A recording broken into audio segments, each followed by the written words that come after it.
G'day whisky lovers, welcome to the Hard Malt channel. My name's Tim and welcome to today's video, which is the mysterious case of Laphroaig versus Laphroaig. So what we've got here, we're doing a side-by-side of two of their 10-year-old cask strength batch releases. You might ask, some of you might ask, shouldn't these both be the same? To a degree they will be. However, the whole process of making whisky, or single malt whisky rather, is by its design, it's a batch made product. So there's going to be variations from batch to batch. It can be anything down to the temperature on the day that the distillate was made for this batch compared to this batch. It could be slightly different casks that the distillate was matured in. It could be any number of different little differences that can make differences in the taste and give you somewhat different tasting notes. So that's the reason why when a distillery releases these different batches, especially at cask strength, it's often celebrated to be able to get the different batches and taste the subtle differences, and sometimes not so subtle differences between the batches. So what I've got in this glass on my right, your left, in my little Isla glass, which I got from the Main Street Isla shop in Beaumont on the island of Isla. I have the batch 16, which was bottled in December 2022, and it is 58.5%. And in my Laphroaig glass, which I got from the Laphroaig distillery last year, also on the Isle of Isla, I have batch 17, which was bottled in November 2023 at 58.3%. So they're very close in ABV. I've got my little water jug here, which I got from the distillery as well, just in case the ABV is a bit too much. But we'll start off by just seeing what the nose is like. So first off, batch 16.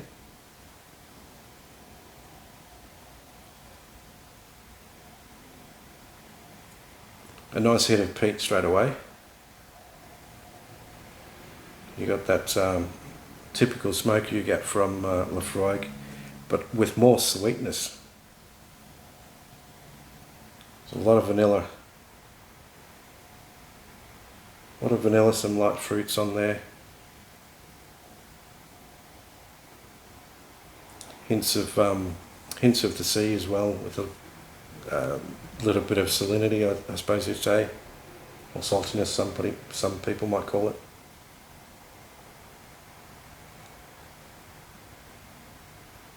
And then underneath that rich earthiness coming from both the spirit and the peat, from the peated malt, really coming through. So before I sip, I'm just going to go for the nose on batch 17.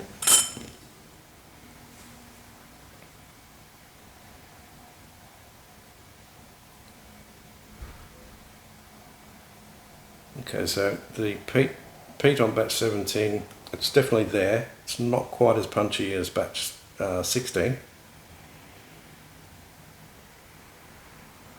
This one's got a bit of a darker, more caramel note rather than straight sweet vanilla.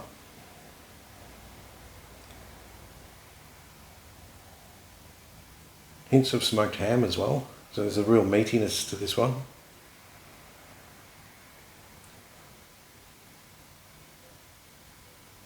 And again, underneath you've got that, all that coastal sort of salty, briny is the best word for it. Briny, band-aidy sort of typical Laphroaig notes. A lot of those notes you'll find in the regular strength 10-year-old and some of Laphroaig's other offerings. Now let's see how they are on the palate. So first up, batch 16.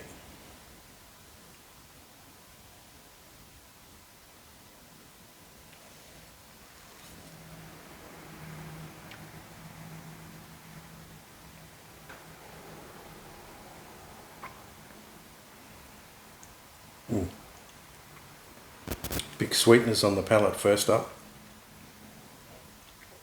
and then the brininess and the earthiness really kicks in, and then you get the real peaty finish, smoky finish. Bit of that smoked ham is coming through that I picked up on the nose of the of batch 17. Bit of that smoked ham note is coming through on the finish. I think I can leave the lid off for the moment. Now let's see how batch 17 compares on the palate. Just immediately on the nose, going straight from batch 16 to 17, the nose seems slightly less challenging for some people than what batch 16 is.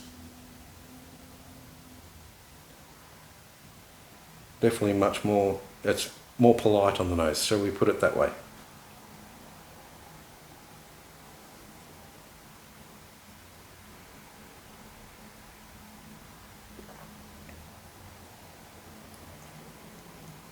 Definitely, you get the sweetness up front. Definitely more of a caramelized sort of sweetness from batch 17, and then it develops into your meaty again. I mean, that smoked ham is there on the palate this time, together with the saltiness, the coastal sort of sea spray, hints of iodine, which is typical of Laphroaig. It's the one thing that Laphroaig lovers, like such as myself, we love all those characters about Laphroaig. Not quite as smoky on the finish, but it definitely does bring some smoke on the finish. Yeah, definitely different. Definitely different. I'll just go back to the 16 again. The 16 is much more vanilla. Much more vanilla.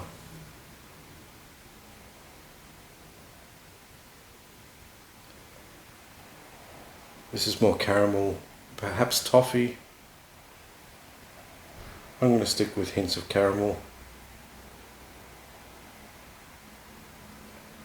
Maybe caramelized bacon with tiniest drizzle of maple syrup. Yeah, definitely a big difference between the two. Many similarities, but definitely different. So there you have it, with batch from one batch to the other. So much difference on the nose, on the palate. Now what I might do is I will just drop some water on both of these and just see what it does. Now don't forget, these are 58.5 for batch 16, 58.3 for batch 17. So I think we can afford to put a fair few drops in.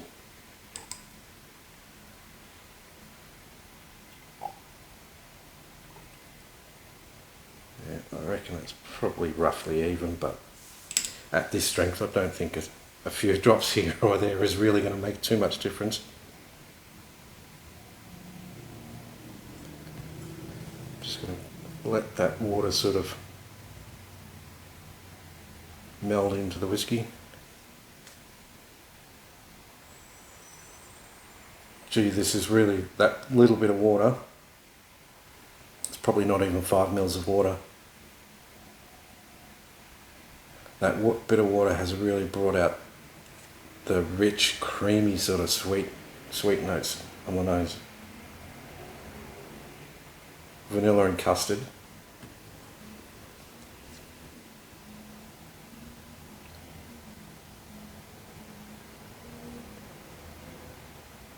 Yeah, now this is like the toffee sauce that you pour over sticky date pudding on the nose.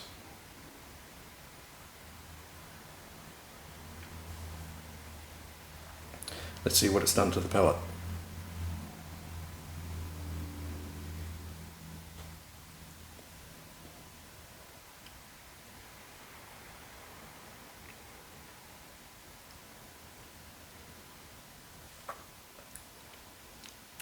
It's brought out more of the pears, lighter fruits, pears, apples, hints of grape perhaps. The peat and the smoke is still there. That lingering peat smoke on the finish,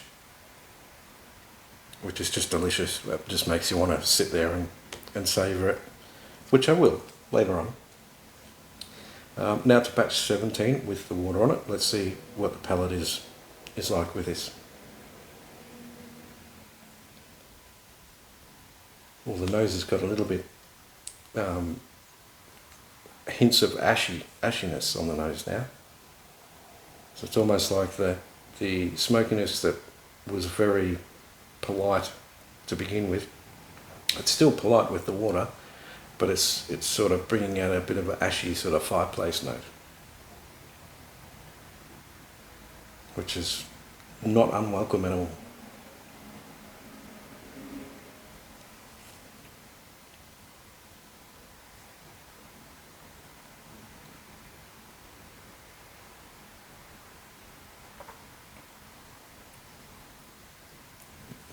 Yeah, again, more of the fruits come out here, together with the peat, that earthy richness.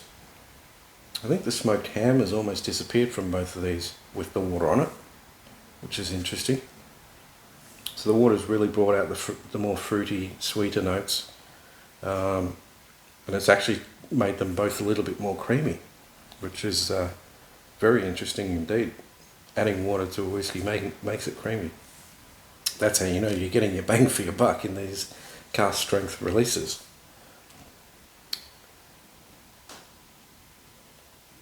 Now I'd have to say that this batch 17, and I thought it as soon as I first opened this bottle, but as you can see, I've had a go at it now and then for a little while now, and I've been thinking that the batch 17 reminds me a little bit of the Laphroaig Law character. The Laphroaig Law is a non-age dated release which contains some some sherry matured Laphroaig, and that gives it more of a red fruit sort of character. I'm not getting the red fruits in this. And there's nothing in the blurb on the back to suggest that there's any sherry Laphroaig in this, and the colour doesn't really suggest it to me either. But I think the richness, and perhaps it's a bit of age that I detect in the Laphroaig Law. I can also detect in this batch 17. And what I mean by that is with the Laphroaig Law, as well as this release and a couple of other releases, you can sort of detect that in that mix there could be some casks that are considerably older than the age stated on the bottle, or in the case of Law, there's no age stated on the bottle, but they do give you a range of what aged casks made up the mix for that particular release. So for me, I'd be picking that the batch 17 perhaps has slightly older, maybe by about 3-4 years. Just a small percentage, but it's enough to sort of enough to make it very, very noticeable. and it just comes across as being, I wouldn't say considerably more, but noticeably a bit more complex than batch 16. That's not to say that batch 16 is no good. It's utterly delicious. And with the water on it, I actually think batch 16 is actually better like this one, whereas I think I prefer the batch 17 without the water.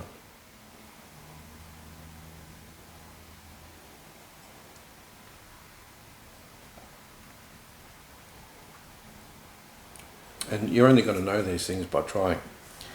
And if you do a small pour and you just put this tiniest bit of water on it, there's nothing lost really. If it turns out you prefer it without the water. So there we have it, guys. Side by side, Laphroaig versus Laphroaig. The case of batch 16 versus batch 17. What's my preference? Well, I'd probably say that I would prefer batch 17, but not by a mile. Batch 16 rather, is absolutely delicious stuff, and I've got no concerns about having that in my cabinet, and I've already had a reasonable go at that one as well. So batch 16, absolutely delicious. Batch 17 is just giving me a little bit more complexity. It's a little bit darker. I'm talking flavour, not so much the colour. Colour's not really an issue for me,